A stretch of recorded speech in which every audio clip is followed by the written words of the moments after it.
पाटलांनी हिंदुत्वाच्या मुद्द्यावरून राज्य आणि केंद्र सरकारवर टीका केली आहे। सत्ता असताना हिंदू खतरे में येत असेल तर आमच्याकडे सत्ता द्या असं पाटील म्हणाले। तसंच अल्पसंख्याक समाजाची 2 लोक देशाच्या प्रमुख पदावर होती तरी देश चांगला चालला होता असं जयंत पाटील म्हणाले। तर मनमोहन सिंग कोण होते?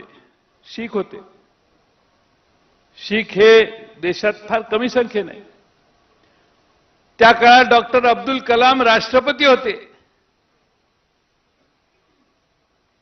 या देशामध्ये त्याच काळामध्ये अल्पसंख्याक समाजाची लोक देशाच्या 2 प्रमुख ठिकाणी होती। देश चांगला चाललेला होता।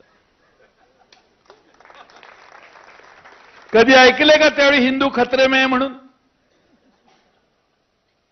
ह्या मागच्या 10-12 वर्षातच हिंदू खतरेमध्ये का आला? ह्यांच्या हातात सत्ता असताना जर हिंदू खतऱ्यात असेल तर पुन्हा आम्हाला सत्ता द्या, हिंदूंना संरक्षण देण्याची व्यवस्था आम्ही करतो।